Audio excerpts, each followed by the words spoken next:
My name is Yvette Catherine Moore. I'm 56 years old, and I died on March 1st, 2026. My heart stopped for 11 minutes, and in those minutes, I met Jesus face to face, and he revealed to me the hidden secrets of Psalm 23 that most Christians completely miss. What Jesus showed me about Psalm 23 is not what they teach you in church. It's deeper, it's more powerful, and once you hear this, you'll never read that psalm the same way again. I've been a church lady my whole life here in Charlotte. I sang in the choir, taught Sunday school, and knew my Bible verses. I thought I had it all figured out. Then, this past Sunday afternoon, I was out in my garden tending to the flower beds when I felt this crushing pain in my chest, a heart attack. I collapsed right there in the dirt. My neighbor found me 20 minutes later. The paramedics said I was already gone when they arrived, but they kept working on me anyway. The moment my heart stopped, I found myself somewhere else. Not heaven like you'd picture it with clouds and harps. I was in this place that felt more real than real, if that makes sense. And standing right in front of me was Jesus.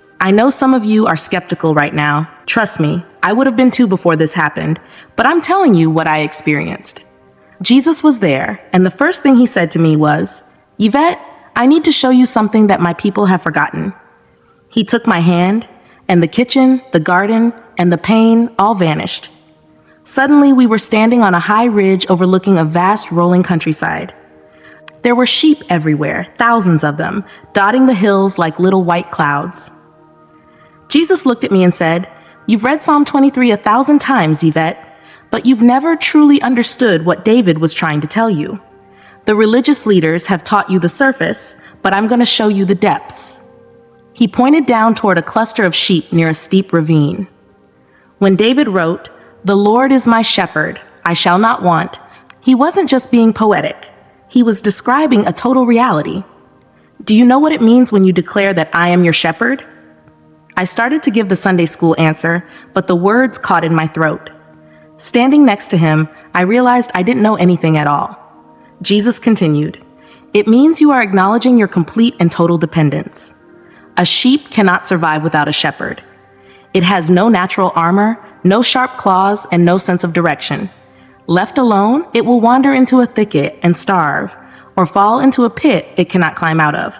It doesn't have the instinct to find its own way home. When you say, 'The Lord is my shepherd,' you're saying, 'I cannot make it through 1 hour of this life without you. I am completely dependent on your eyes to see the path, your hand to provide the meal, and your strength to keep me safe." Then he showed me something. Suddenly, it was like I was looking through a window into the life of a man I'd never met. He was sitting in a high-rise office, surrounded by screens and phones. He looked exhausted. He was making 100 decisions a minute, trying to steer his company through a crisis. I could see the weight on his shoulders, like he was carrying a mountain. Jesus said, "Look at him. He prays to me every morning, but the moment he steps into that office, he becomes his own shepherd. He thinks the safety of his family and the future of his employees rests entirely on his shoulders. He is a sheep trying to act like a lion, and it is killing him." I watched as the man made a mistake, a small one, and then spiraled into a panic, trying to fix it himself. He stayed up all night, pacing, sweating, and worrying. Jesus sighed. He says the words of the psalm, but he doesn't live them. If he truly believed I was his shepherd, he would do his work with excellence and then leave the results to me. He would sleep peacefully, knowing that I am the one who watches over the sheep. He is wanting because he hasn't accepted me as his provider. Jesus turned back to me. But here's what most people miss. When you truly surrender to that reality, you enter into a supernatural realm where worry becomes impossible. "I shall not want" isn't just about having money in the bank or food on the table, Yvette. It's about entering a state of being where you lack nothing because you recognize that your shepherd is the owner of everything. But most of my people still operate in fear. They strive and they struggle as if they are orphans. He then showed me a woman sitting in a beautiful house, but she was crying. She was obsessed with what she didn't have.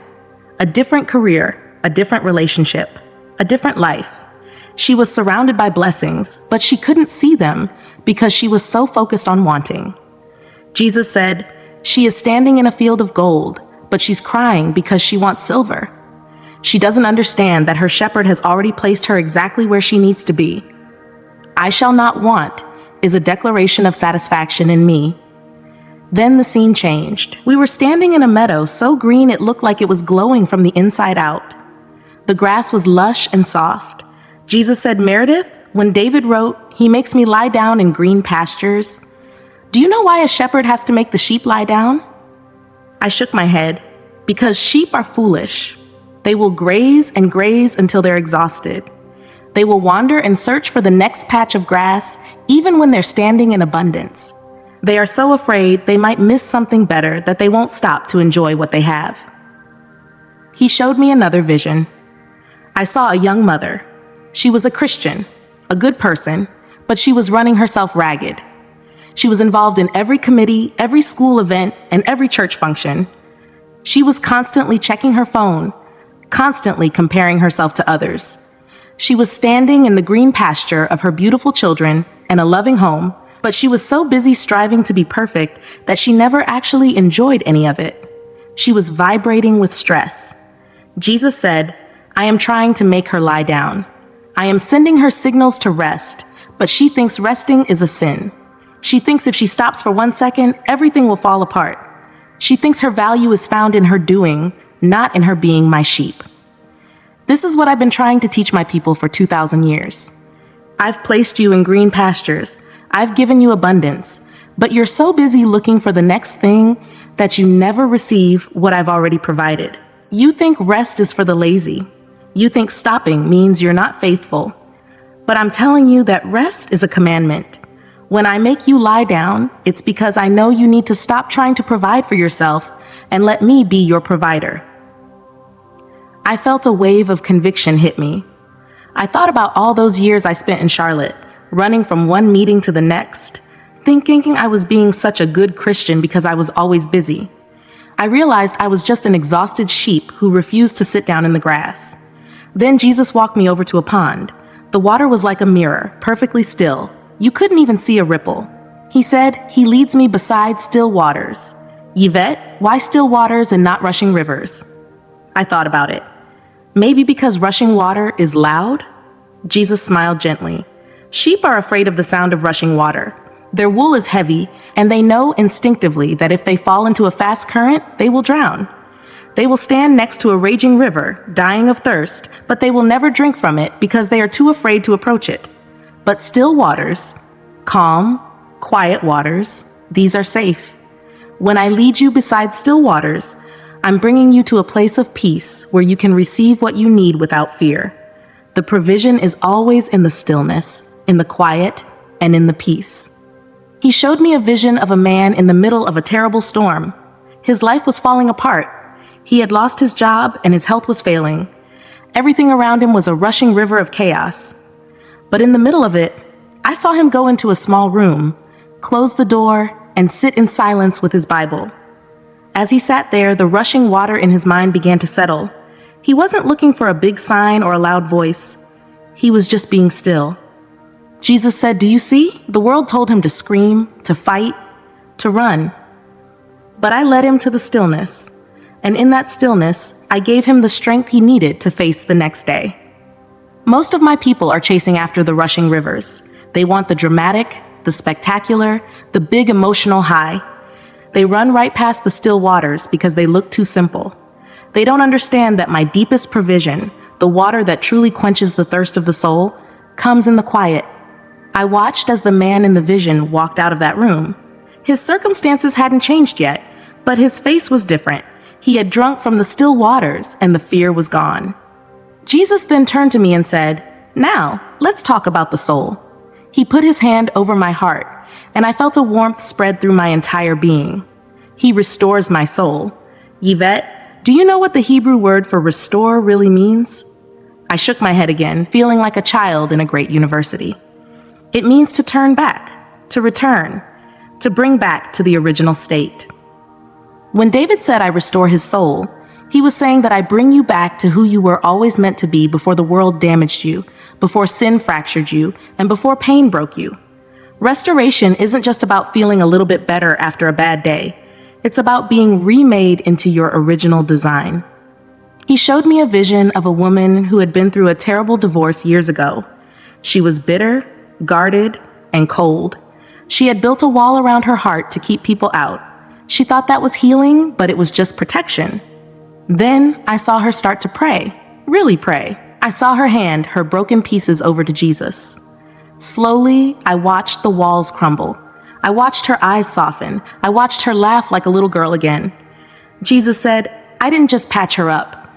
I didn't just put a bandage on the wound and tell her to be brave. I restored her. I brought her back to the version of her that existed before the heartbreak ever happened. This is a daily process, Yvette. Every single day, I am working to restore your soul, to undo the damage the world does to you, to heal what's been broken by the words of others or your own mistakes. But you have to let me. You have to stop trying to fix your own personality, stop trying to manage your own trauma, and let me do the work of the shepherd. Jesus smiled, and the meadow around us seemed to vibrate with a light that didn't come from a sun, but from him.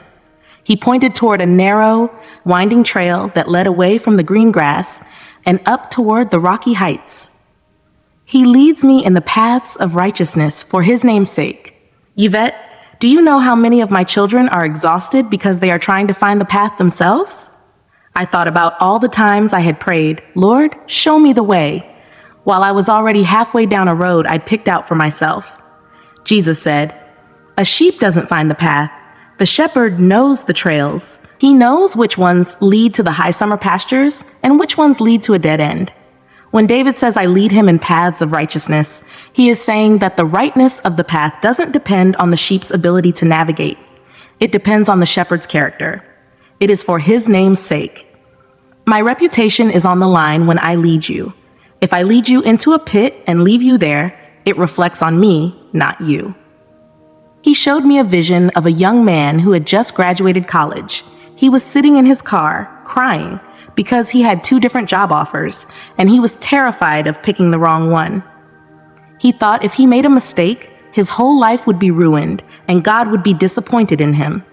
I saw him studying his Bible like it was a map of city streets, trying to find a secret code that would tell him which office to walk into.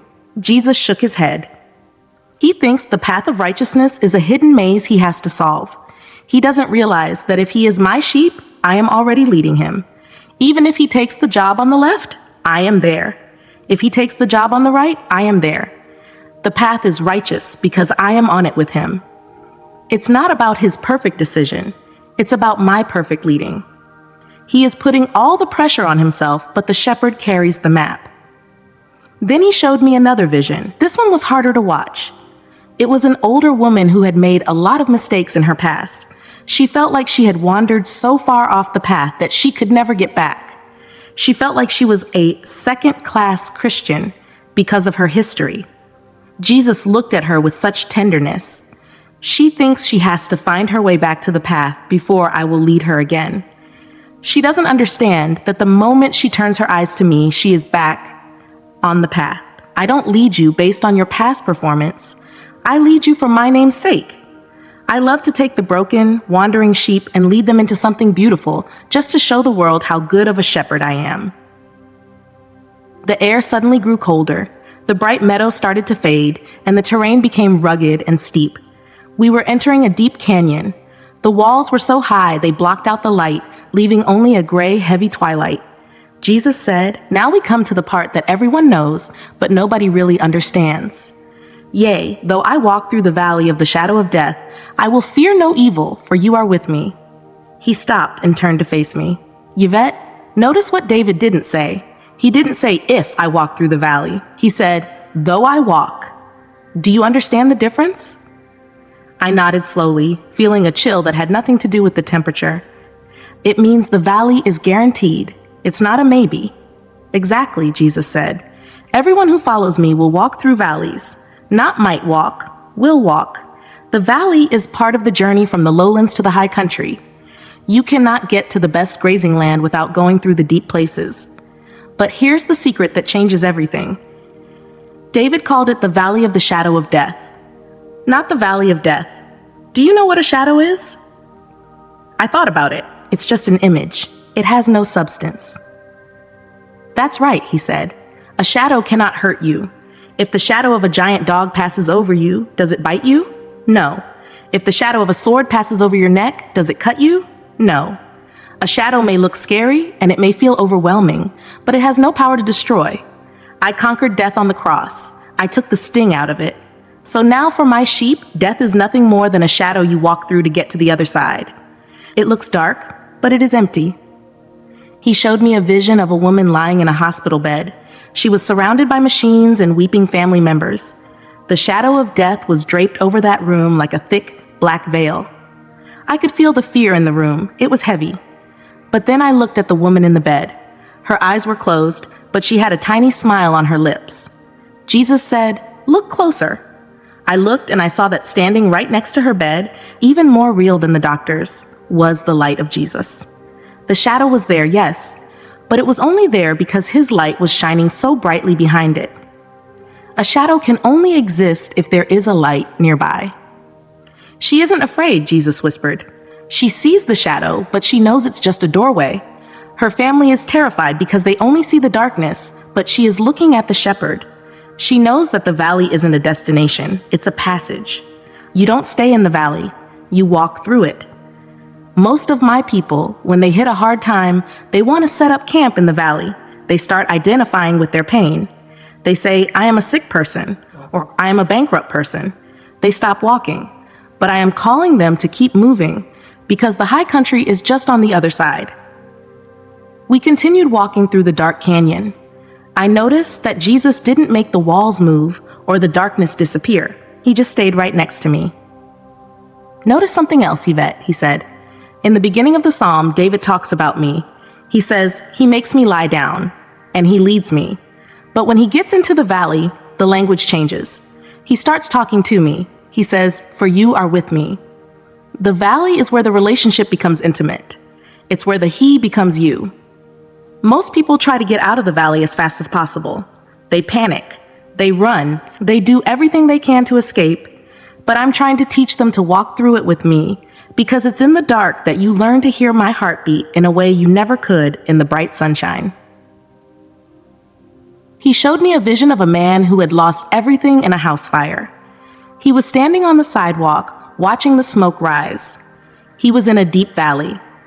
I saw his friends come by and offer him cliches and words of encouragement, but none of it touched the ache in his soul.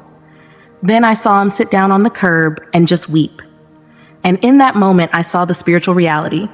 Jesus sat down on the curb right next to him. He didn't say a word. He just put his arm around the man's shoulders. He didn't need a sermon, Jesus said. He needed a shepherd. And in that valley, he found a version of my love that he never knew when his house was full of things. He found that my presence is enough. Fear doesn't leave because the problem goes away. Fear leaves because you realize I am standing in the dark with you.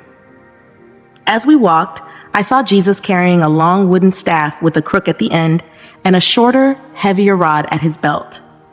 He pulled them out and showed them to me. "Thy rod and thy staff, they comfort me." "Yvette, does a club or a stick sound like a comfort to you?" "No," I admitted. "It sounds like something you'd be afraid of." Jesus laughed, a sound that made the dark valley seem less scary. The rod was for the enemies. If a wolf or a lion jumped out of these rocks to grab a lamb, the shepherd would use the rod to strike the predator. It was a weapon of protection.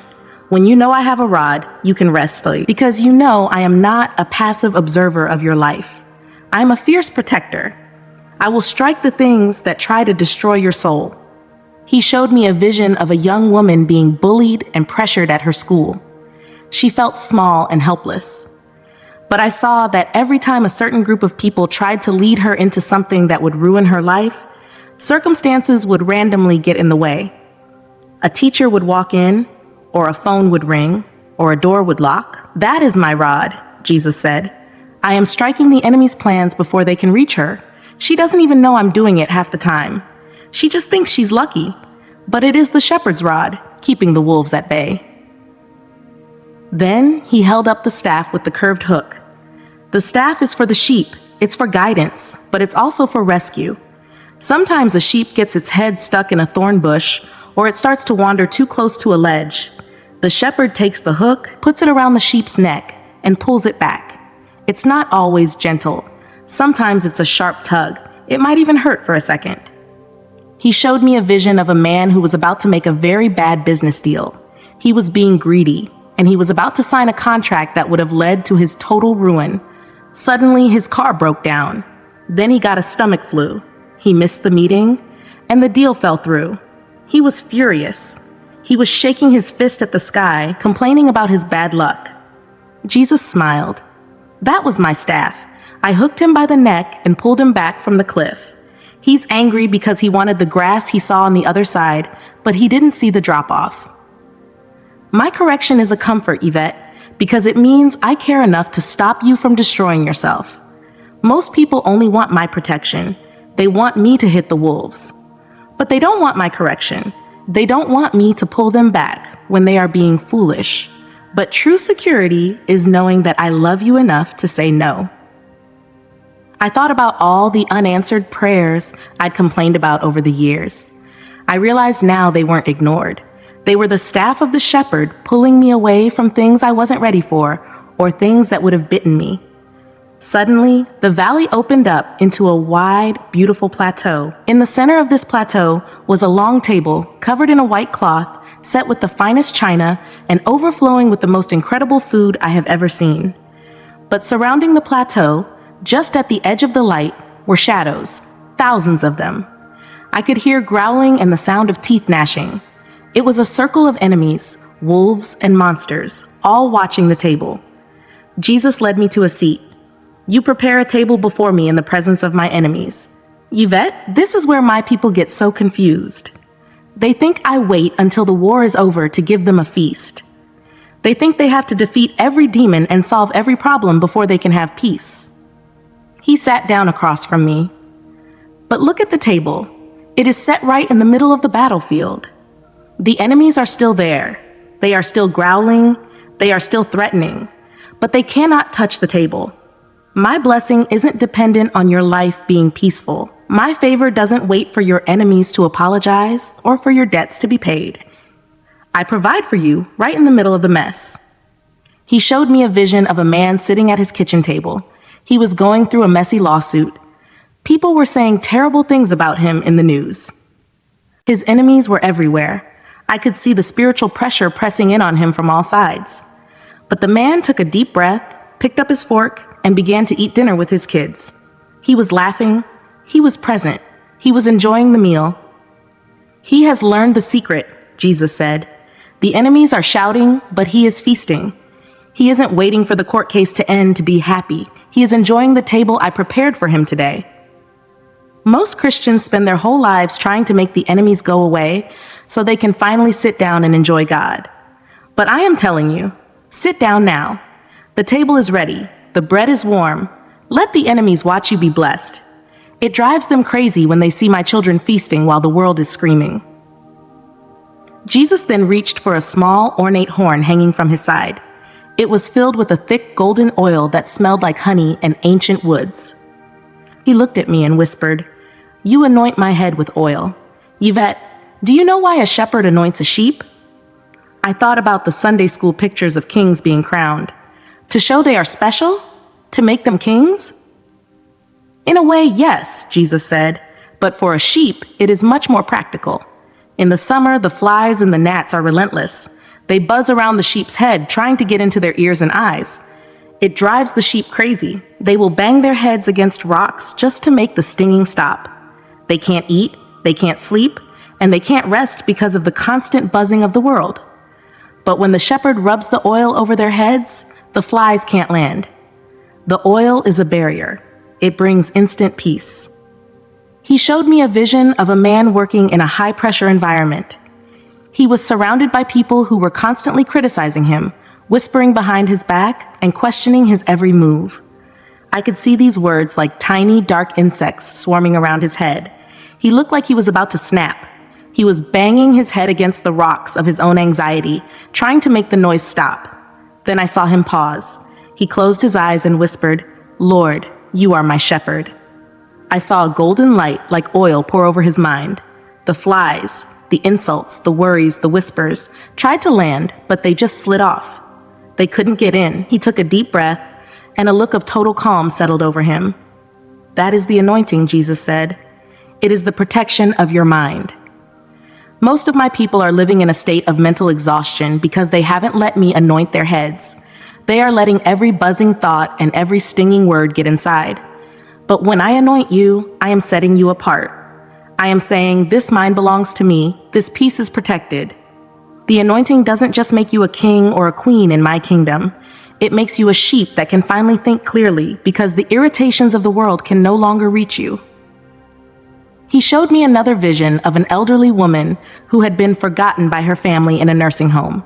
She felt worthless, like her life had no more meaning. But then I saw her praying for the nurses, for the other patients, and for the world. As she prayed, I saw that same golden oil shimmering on her forehead. The world thinks she is nothing, Jesus said, but I have anointed her. I have given her a purpose that the world cannot see. She is a powerhouse in the spiritual realm because she knows who she belongs to. The oil is the sign that she is chosen. You are never a victim when you are anointed, Yvette. You are an ambassador.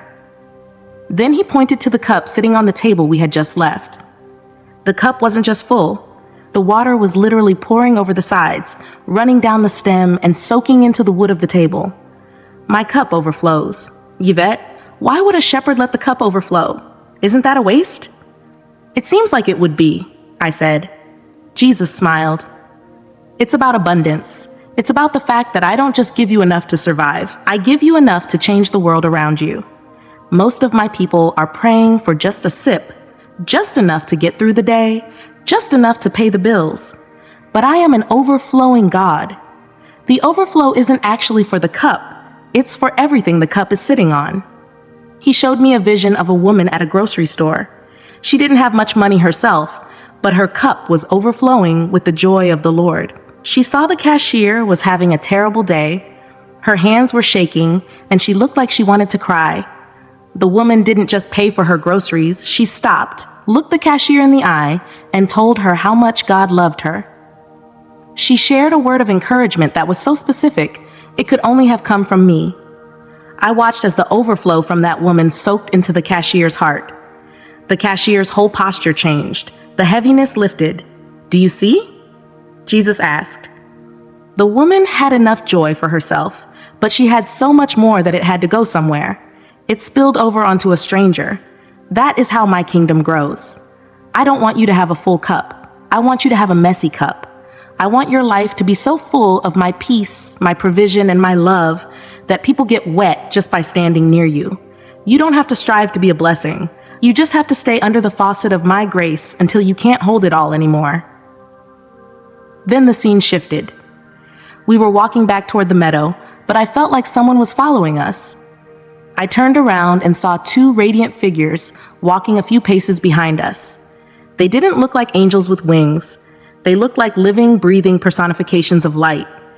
Jesus slowed down so I could see them clearly. Surely goodness and mercy shall follow me all the days of my life. Yvette, the word follow in the original language doesn't mean to just walk behind. It means to pursue. It means to hunt down. It is an aggressive word. He showed me a vision of a man who was trying to run away from God. He was making terrible choices, living a life of sin, and trying his best to forget everything he had ever learned about me. He was running as fast as he could into the darkness, but right behind him, no matter how fast he ran, were those two figures, goodness and mercy. Every time he tried to ruin his life completely, goodness would step in and create a random hedge of protection. Every time he felt the weight of his guilt, mercy would whisper a thought of home or a memory of love. He couldn't escape them. Most people think they have to chase after God's goodness, Jesus said. They think they have to work hard to earn my mercy. But I am telling you, they are chasing you. You couldn't get away from them if you tried. All the days of your life, on the days you are a good Christian, and on the days you fail miserably, goodness and mercy are right there on your heels. Goodness is there to provide what you don't deserve, and mercy is there to make sure you don't get what you do deserve. They are my two bodyguards, and I have assigned them to you for as long as you breathe. I looked back at the two figures. They looked so determined, so loyal. It made me feel so safe I wanted to cry. I realized I had spent so much of my life in Charlotte wondering if God was mad at me or if I was doing enough. I didn't realize that his love was literally stalking me. Then Jesus took me to a place that felt like home, but more perfect than any house I'd ever seen. It wasn't a castle. It was a place of total belonging. And I will dwell in the house of the Lord forever. Yvette, do you know what the house of the Lord is? Is it here? In heaven? It is, he said, but it starts now. The house is my presence. It is the place where the shepherd and the sheep live together. To dwell means to take up permanent residence. Most of my people are like tourists. They visit me on Sunday morning. They send me a postcard when they're in trouble. They check in every now and then, but they don't live here. He showed me a vision of a family in a very modest house. They didn't have much, but the atmosphere of the home was incredible. You could feel the peace the moment you walked through the door. Even when the kids were loud or the chores were piling up, there was an underlying rest. They have moved into the house, Jesus said. They have decided that my presence is their primary address. They do their laundry in my presence. They pay their bills in my presence. They have their arguments and their celebrations in my presence. Because they dwell here, they have constant access to everything we've talked about. They don't have to travel far to find the green pastures or the still waters. They are right there in the living room. Jesus then took both my hands and looked at me with such love and said, Yvette, here's what I need you to understand. Psalm 23 is not just a beautiful poem. It's not just comforting words to read at funerals. It's a description of the life I've made available to everyone who follows me. But most people never enter into this life because they never truly surrender to me as their shepherd. He continued, they want me as their savior. They want me to save them from hell, but they don't want me as their shepherd. They don't want to be dependent on me. They still want to control their own lives, make their own decisions, and go their own way.